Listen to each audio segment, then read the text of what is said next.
Alfredo Stefano Di Stefano was born on July 4, 1926, in Buenos Aires, Argentina, into a family shaped by movement, discipline, and ambition. His father, Alfredo Di Stefano Sr., had been a professional footballer himself, and from him young Alfredo inherited not just a love for the game, but an understanding that football was work, serious, demanding, and unforgiving.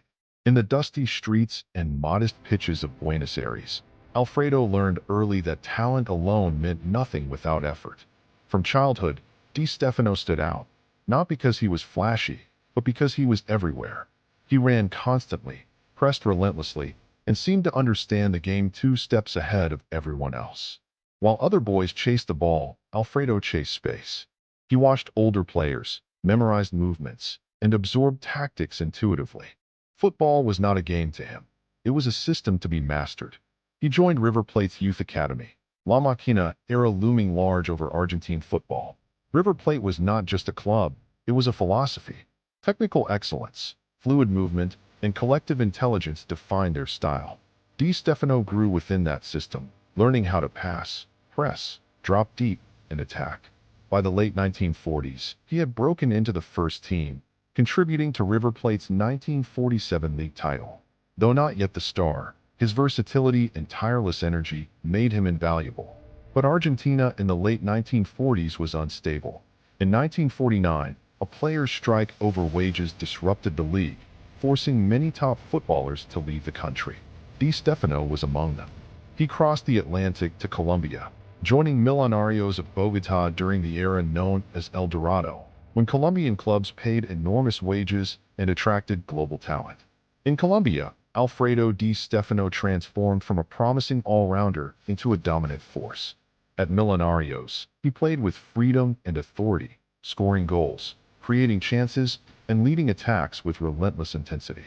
Fans called him La Saeta Rubia, the Blonde Arrow, a nickname that captured his speed, sharpness, and lethal presence. Millonarios became one of the most feared teams in the world, defeating European giants in friendly tournaments and redefining South American football's global reputation. It was during a tour in Spain in 1952 that fate intervened.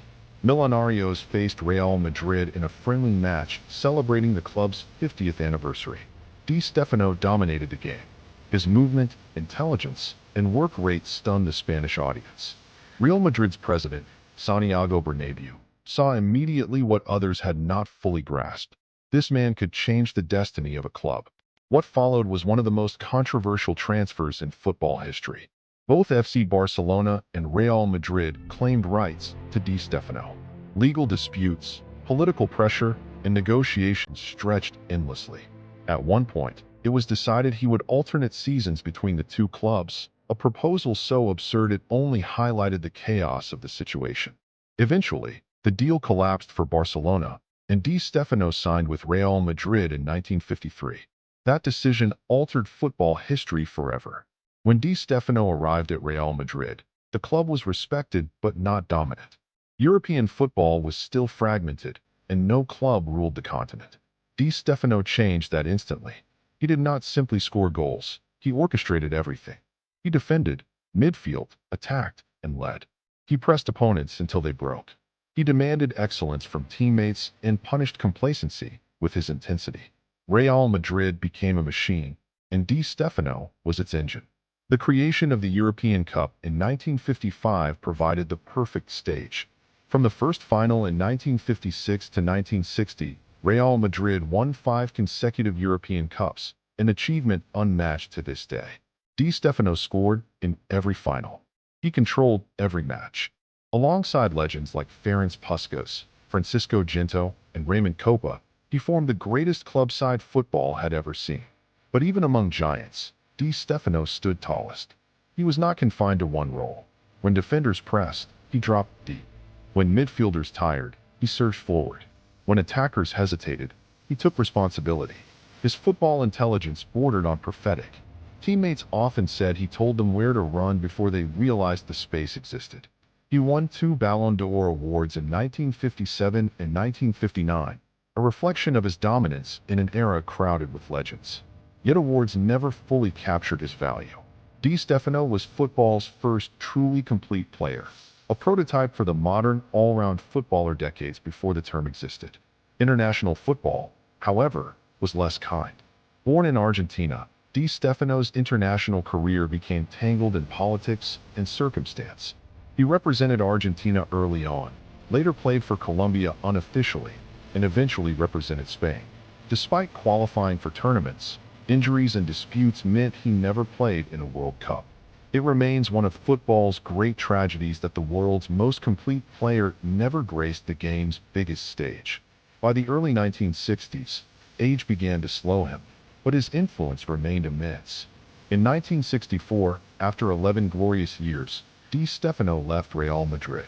He had scored 308 goals in 396 matches, won countless titles, and turned the club into a global institution. He later played briefly for Espanyol before retiring from professional football. Retirement did not silence him. Di Stéfano transitioned into management, coaching clubs across Spain and Argentina. As a coach, he emphasized discipline, tactical intelligence, and collective responsibility, principles that had defined his playing career. While his managerial success never matched his playing legacy, his football mind continued to command respect. In later years, he became an honorary president of Real Madrid, a living symbol of the club's golden identity. New generations admired players like Pelé, Maradona, Cruyff, Messi, and Ronaldo. But those who studied football deeply understood that Di Stéfano stood at the foundation of modern greatness. He was not the most artistic. He was not the most flamboyant. He was something rarer, complete. Alfredo Di Stéfano passed away on July 7, 2014, at the age of 88. Tributes poured in from every corner of the football world. Legends bowed. Clubs mourned. Historians reflected. And one truth became undeniable. Football before Di Stéfano and football after Di Stéfano were not the same game. He taught football how to think. He taught teams how to dominate. He taught greatness how to endure. Alfredo Di Stéfano did not just play football. He built empires with it.